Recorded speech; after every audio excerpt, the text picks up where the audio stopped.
Last week, Monday, the Anambra State government took the drastic step of shutting down major markets across the state for 1 week.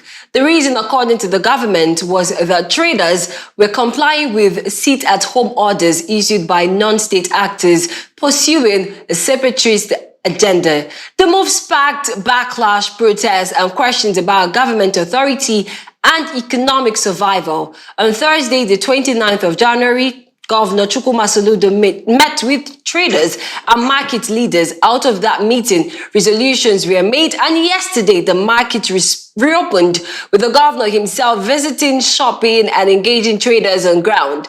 But beyond reopening shops, the bigger questions remain. How effective was that engagement? Are traders reopening out of confidence or fear? And how do you sustain this momentum, especially with the market remodeling and security concerns still on the table? Joining me virtually is Mr. Chukwuma Soludo. He's Managing Director of Anambra State Civic and Social Reformation Office, Fellow of the Nigerian Guild of Editors, and also an author of 6 books. Mr. Chukwuma, good morning. Good morning, Norma. Yes. Good morning, viewers. Yeah, happy new month. Same to you, sister. All right, so let's get to it. For clarity, what exactly is the mandate of the Civic and Social Reformation agenda, especially in moments of civic tension like the market shutdown? The mandate of the Civic and Social Reformation Office, Yes, Anambra State Civic and Social Reformation Office, is to get the citizens to understand the value of state and citizens' collaboration to make a better life for an advancing society, which is what Anambra is.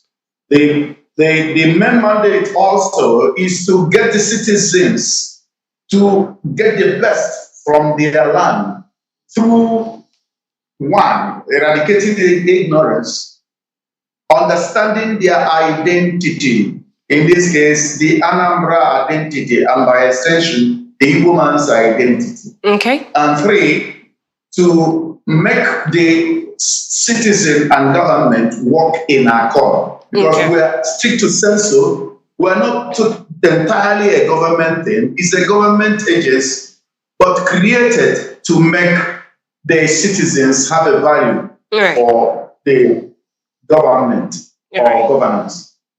Okay, so Mr. Chukwuma, yesterday the governor visited the market. I don't know if you were one of the government officials that went with him. Were you?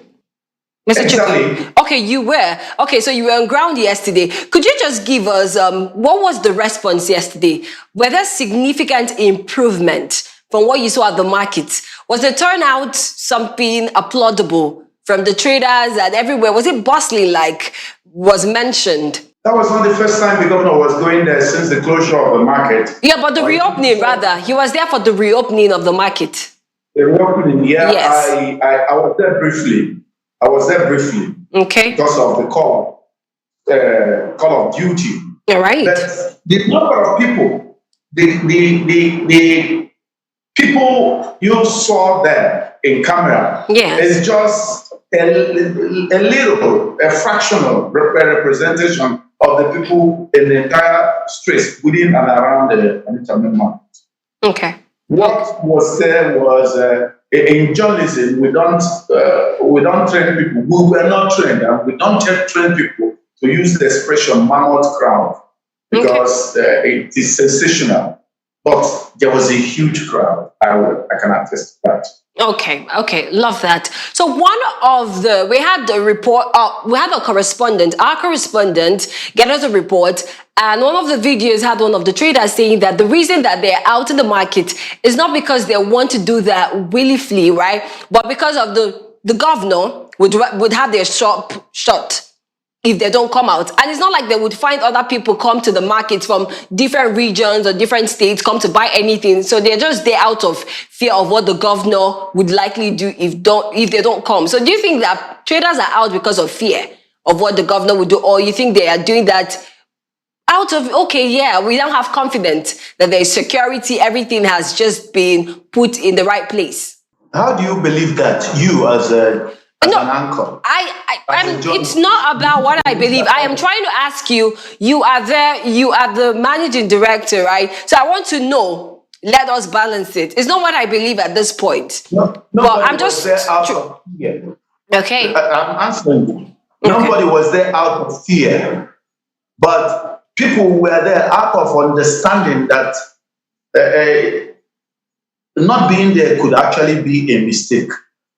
Nobody Okay. was. Nobody was. There was. It was not during the military era where people are flogged out of their comfort zone to be. Nobody was there out of that compulsion. Nobody was there out of fear. But people were there out of having been made to understand that they were progressing in error. Okay. You understand? And if anybody say he was being compelled to be there, how? That's the question a crack journalist should ask the person who said that. More so, when people speak, not many people tell you the truth in front of the camera. What they say behind the scene, for those whose faces you don't see in camera, Right. are different.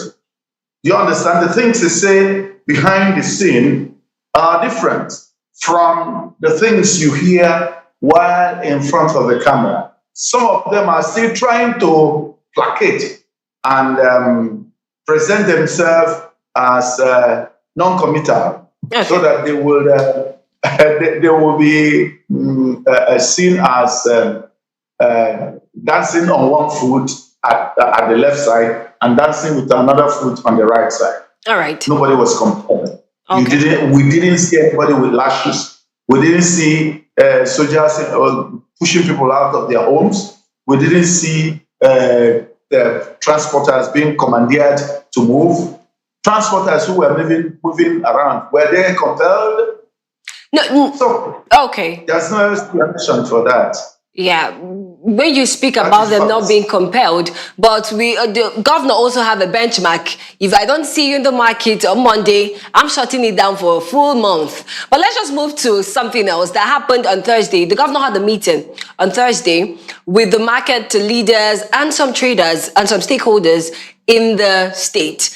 And out of that meeting, some resolutions were made, and one of them is the remodeling of the market.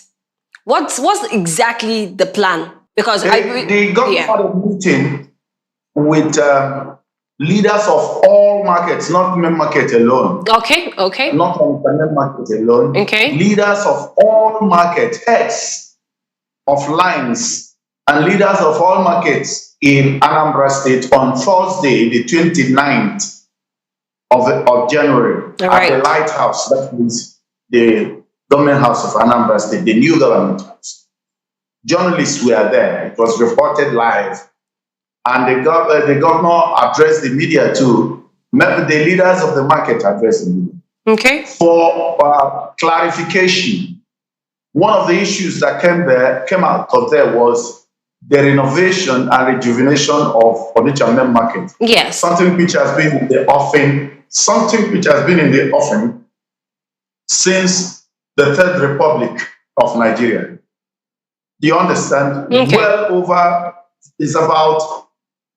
It's over 30 years since that has been in the pipeline. Oh, I see. At every juncture, leaders of the Onitsha main market will also will seek to buy time.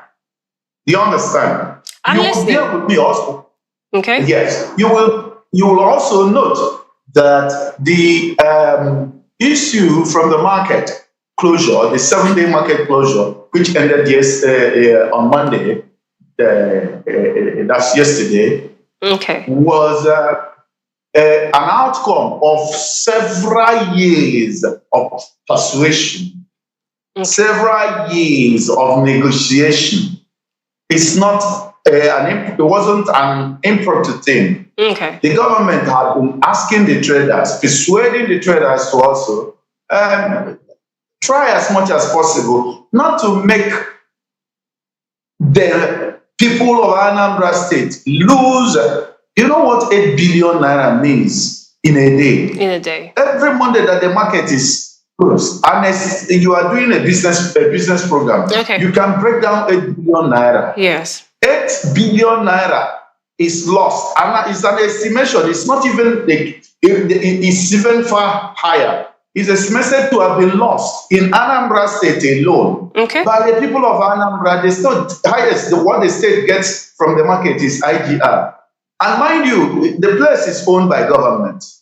Before people begin to make some assertions, that place is owned by government. But what the government gets there is only IGR.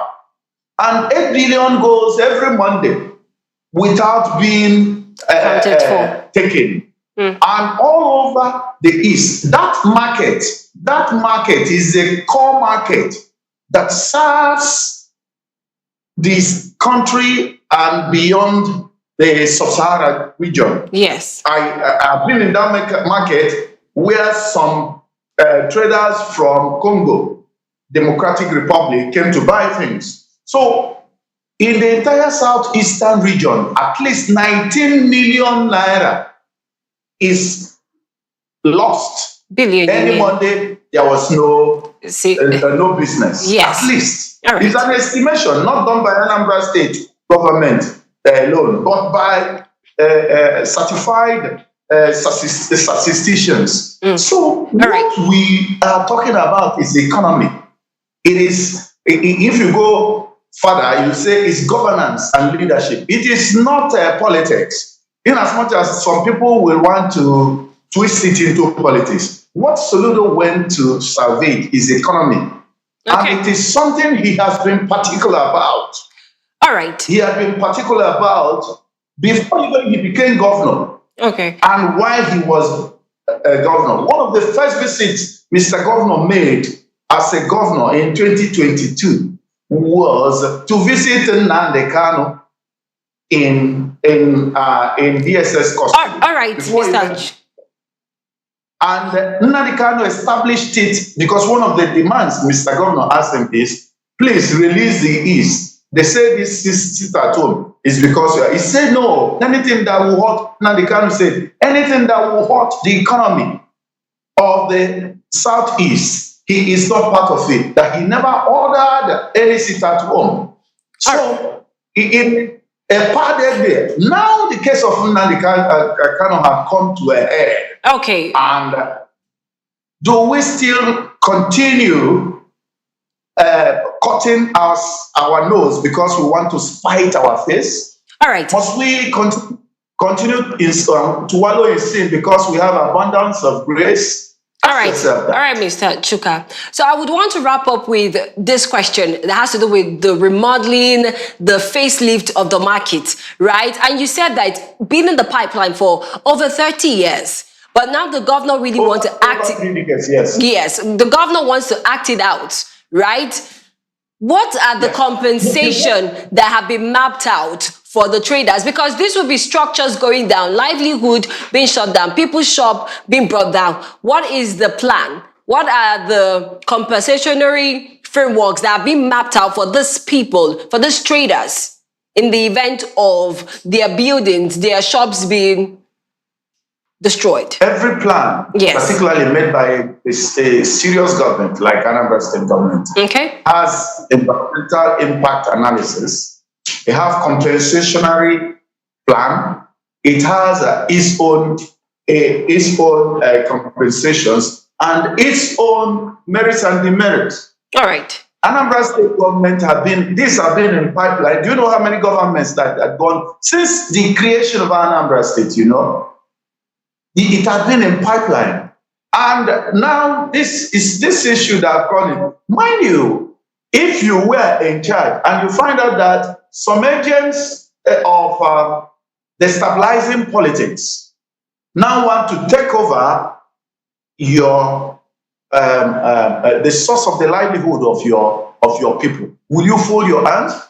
Are you going to farm out or sublet on the Chairman market, a mainstay of the economy of all right, Mr. Chuka. Non-government agencies like IPOB No, Okay. this is the best time for it to be done. Hello, Mr. Chuka. To be done in the best way. All right. Hello, Mr. Chuka. Thank you very much. Yeah, I hear you. We don't have enough time on our hands, but thank you very much for your analysis and everything that you've brought forth. I really, really appreciate. Thank you too. Okay. Thank you. So we're speaking to Sir Chuka Nnabuife. It's because of He is Managing Director of Anambra State Civic and Social Reformation Office, fellow of the Nigerian Guild of Editors, and also an author of 6 books. Thank you very much, Mr. Chuka Nnabuife. And yes, thank you very much to you listening. Thank you for staying with us. My name is Norma Aniwene. Please stay with us.